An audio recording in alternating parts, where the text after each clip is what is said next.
घर पहुंचने के बाद वो कपड़े बदलता है, फिर शादी से पहले की तमाम रस्मों में हिस्सा लेता है। अब तक शाम हो चुकी थी, अब बारात निकलने का वक्त करीब आता जा रहा था। साहिल की बारात मित्राऊ गांव से मंडोथी गांव जानी थी। रात करीब 9 बजे बारात अपनी मंजिल पर पहुंच चुकी थी। तमाम दोस्त, रिश्तेदार, पड़ोसी शादी में शामिल थे। शादी के बाद रात करीब 1 बजे वो अपनी नई नवेली दुल्हन को लेकर अपने घर मित्राऊ गांव पहुंचता है। घर वालों के साथ साथ सभी मेहमान तब तक थक चुके थे। साहिल उनके सोने का इंतजार करता है।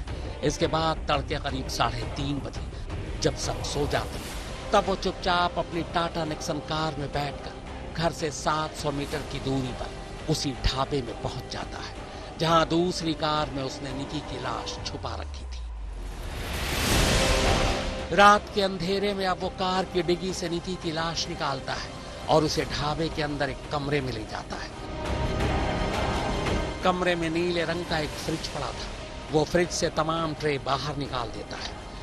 फिर उसी फ्रिज में निकी की लाश ठूंसकर फ्रिज के दरवाजे का मुंह दीवार की तरफ कर देता है, ताकि दरवाजा खुलने पर लाश बाहर ना आ सके। निकी की दोनों बैग को भी वो फ्रिज के पास ही रख देता है, मगर उसका फोन अपने पास रख लेता है। फोन रखने से पहले वो फोन से खुद के सारे चैट और कॉल डिटेल डिलीट कर देता है। इसके बाद वो चुपचाप फिर से घर लौट आता है। साहिल 11 और 12 फरवरी को 2 बार फिर खाओ पियो ढाबा जाता है, सिर्फ ये देखने कि फ्रिज में लाश अपनी जगह रखी हुई है। उसका इरादा ये था कि जैसे ही मौका मिले वो लाश को फ्रिज से निकाल कर उस बड़े बैग में ठूंस दे जो निकी घर से लेकर आई थी।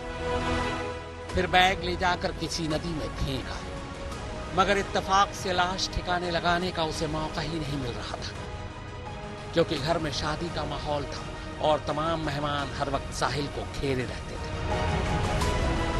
फिर इससे पहले कि साहिल ढाबे से लाश को निकाल पाता, खुद उसका राज खुल गया और इस तरह लाश ठिकाने लगाने से पहले ही वो पकड़ा गया।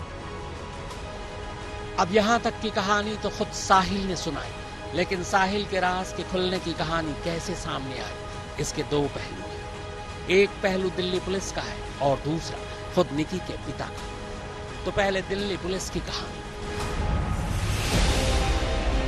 13 फरवरी की रात करीब 10 बजे राजौरी गार्डन क्राइम ब्रांच में तैनात इंस्पेक्टर सतीश कुमार को एक मुखबिर ने फोन किया।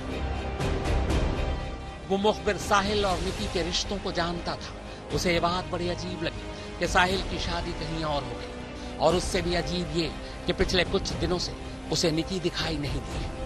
पुलिस का ये मुखबिर एक भरोसेमंद मुखबिर था, लिहाजा क्राइम ब्रांच के इंस्पेक्टर ने यह खबर फौरन अपने अफसरों को दी। इसी के बाद पुलिस की टीम साहिल के घर पहुंची, मगर साहिल घर पर नहीं था।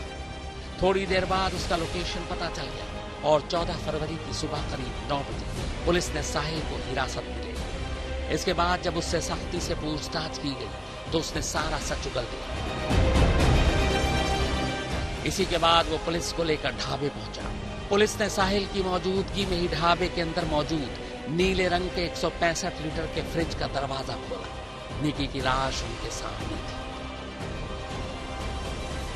हमें गुप्त सूचना मिली थी कि साहिल गहलोत ने अपनी महिला मित्र का मर्डर किया है।